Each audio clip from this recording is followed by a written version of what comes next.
अस्सलामुअलैकुम वरहमतुल्लाहि वबरकातुहू। प्यारे दोस्तों, कैसे हो आप सब? उम्मीद करती हूँ कि आप सब खैरियत से होंगे। आप देख रहे हैं ज़री वॉइस चैनल।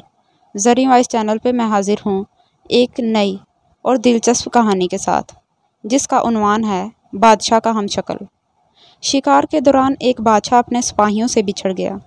अलबत्ता सिपा सलार उनके साथ था। वो जंगल में भटक कर वापसी का रास्ता भूल गए। परेशानी उनके चेहरों पर नज़र आने लगी। अभी थोड़ी सी देर गुजरी थी कि अचानक सिपा सलार चीहा, बादशाह सलामत, वो देखें, एक झोंपड़ी नज़र आ रही है, वहाँ चलते हैं। यकीनन वहाँ से हमें ज़रूर मदद मिलेगी। वो झोंपड़ी के करीब गए तो सिपा सलार ने आवाज़ लगाई, कोई है? थोड़ी ही देर में एक शख्स बाहर आया। बादशाह सिपा सलार ने जैसे ही उस शख्स को देखा, हैरत के मारे दोनों की आंखें फटी की फटी रह गईं। वो शख्स हूबहू बादशाह का हमशक्ल था। दोनों हैरत से उसे देखते रहे।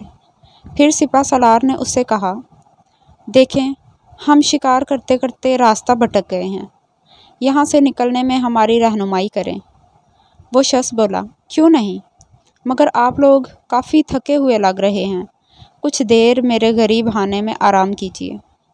ठीक है, बादशाह सलामत ये कहकर झोंपड़ी के अंदर दाखिल हुए।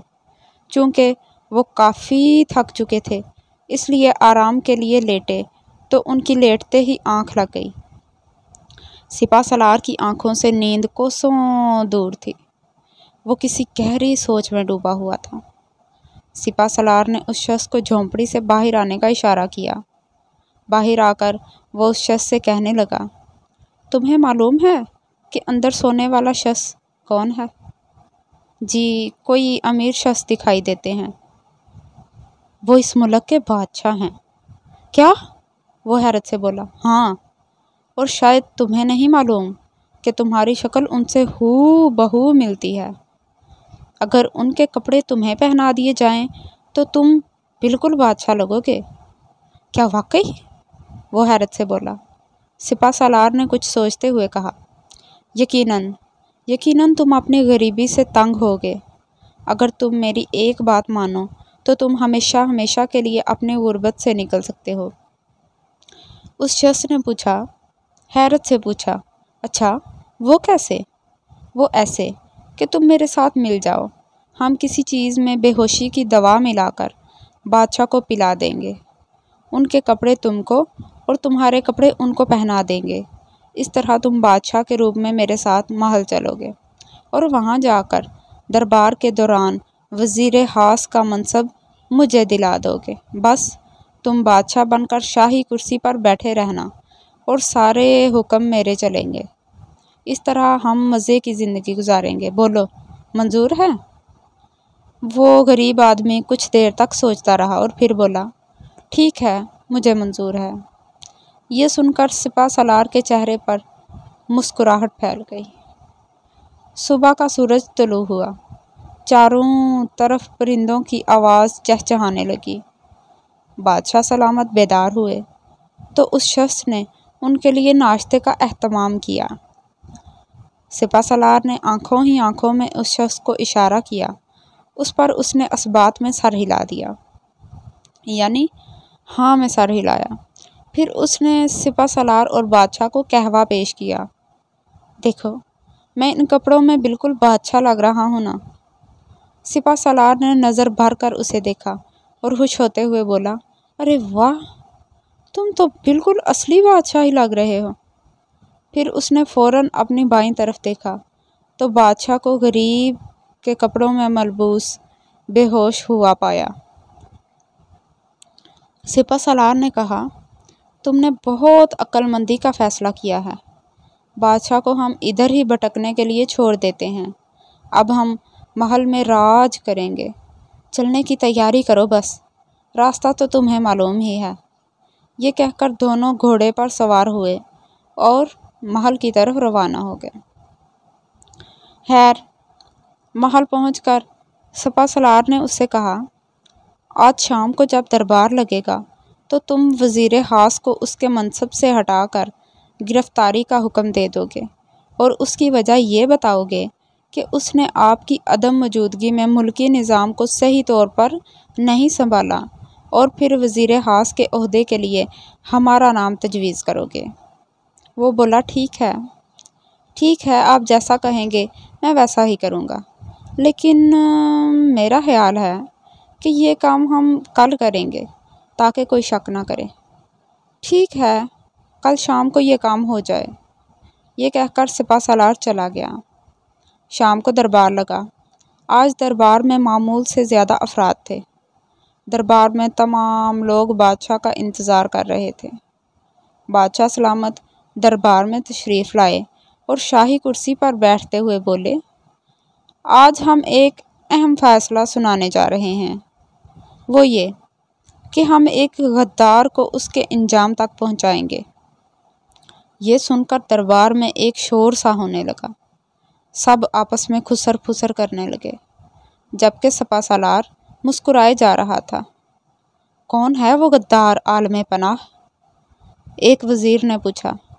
بادشاہ نے ایک نظر دربار پر ڈالی اور پھر اپنا ہاتھ اٹھا کر وزیر خاص کی طرف اشارہ کیا۔ یہ دیکھ کر وزیر خاص کے پسینے چھوٹ گئے۔ پھر اچانک بادشاہ کا ہاتھ سپہ سالار کی طرف اٹھا اور وہ چیخے، وہ غدار سپہ سالار جابر ہے۔ یہ سن کر دربار میں ایک سکتہ طاری ہو گیا۔ سپہ سالار چیخا، یہ آپ کیا کہہ رہے ہیں عالم پناہ؟ یہ کہہ کر وہ بادشاہ کے قریب آیا اور سرگوشی میں بولا، یہ کیا بکواس کر رہے ہو؟ وزیر خاص کو ہٹانے کا کہا تھا تم سے، اور تم یہ کون سا کھیل کھیل رہے ہو؟ ابھی میں سب کے سامنے تمہاری حقیقت بتا دوں گا کہ تم بادشاہ نہیں بلکہ اس کے ہم شکل ہو۔ بادشاہ مسکرایا اور بولا، تمہیں ابھی معلوم ہو جائے گا کہ حقیقت کیا ہے۔ یہ کہہ کر اس نے اشارہ کیا۔ سپاہی ایک شخص کو دربار میں لائے۔ سپہ سالار کی نظر جیسے ہی اس پر پڑی تو اس کی آنکھیں پھٹی کی پھٹی رہ گئیں، کیونکہ وہ بادشاہ کا ہم شکل تھا۔ وہ کبھی بادشاہ کو اور کبھی اس کے ہم شکل کو دیکھتا۔ بادشاہ نے سپہ سالار سے کہا، تم حیران ہو رہے ہوگے کہ یہ سب کیا ہے۔ میں تمہیں بتاتا ہوں۔ اصل بادشاہ میں ہی ہوں، اور وہ میرا ہم شکل غریب انسان ہے جسے تم میری جگہ بادشاہ بنانے آئے تھے۔ جب تم نے اس شخص کے ساتھ مل کر ہمارے خلاف سازش کی تو بظاہر وہ شخص مان گیا، مگر اس کے ایمان نے اسے ایسا نہیں کرنے دیا۔ اس نے مجھے بے ہوش کرنے کے بجائے تمہیں قہوے میں کچھ ملا کر بے ہوش کر دیا، اور مجھ سے اس نے ساری حقیقت بیان کر دی۔ پھر جب تمہیں ہوش آیا تو وہ خود جھوٹ موٹ کا بے ہوش ہو گیا تاکہ تم اسے بادشاہ سمجھو۔ اس نے مجھے واپسی کا راستہ بھی سمجھا دیا تاکہ میں محل میں آسانی سے پہنچ سکوں۔ سپہ سالار حیرانگی سے یہ سب سن رہا تھا۔ پھر بادشاہ اپنے ہم شکل سے مخاطب ہوئے، اے نیک انسان، کیا تم بتانا پسند کرو گے کہ تم سپہ سالار کے ساتھ مل کر بادشاہ بن کر آرام کی زندگی گزار سکتے تھے، پھر تمہارا ارادہ کیسے بدل گیا؟ وہ بولا، دراصل حضور والا، ایمان سے بڑھ کر کوئی دولت نہیں ہوتی۔ بے شک میں اپنی مختصر زندگی کے لیے آخرت خراب نہیں کر سکتا، اور ویسے بھی جو آپ کو دھوکہ دے سکتا ہے وہ بعد میں مجھے بھی مروا سکتا ہے، اور ویسے بھی بے ایمانی کے سونے کے نوالے سے ایمانداری کی ایک وقت کی روٹی بہتر ہے۔ یہ کہہ کر وہ خاموش ہو گیا۔ بادشاہ سلامت بولے، لے جاؤ اس سپہ سالار کو اور اسے زندان میں ڈال دیا جائے۔ سپاہی سپہ سالار کو گھسیٹتے ہوئے لے گئے۔ بادشاہ نے اس شخص کو کافی زیادہ انعام و اکرام سے نوازا اور حکم دیا کہ اس کے رہنے کے لیے ایک گھر کا بھی انتظام کیا جائے اور اسے اس کی ایمانداری کے صلے میں معقول ماہانہ وظیفہ جاری کر دیا جائے۔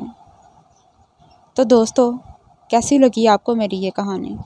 اچھی لگی ہو تو میرا چینل سبسکرائب کریں، کہانی کو لائک کریں اور بیل آئیکن پہ دبانا نہ بھولیں کہ جب میری نئی کہانی آئے تو آپ کو نوٹیفیکیشن آ جائے۔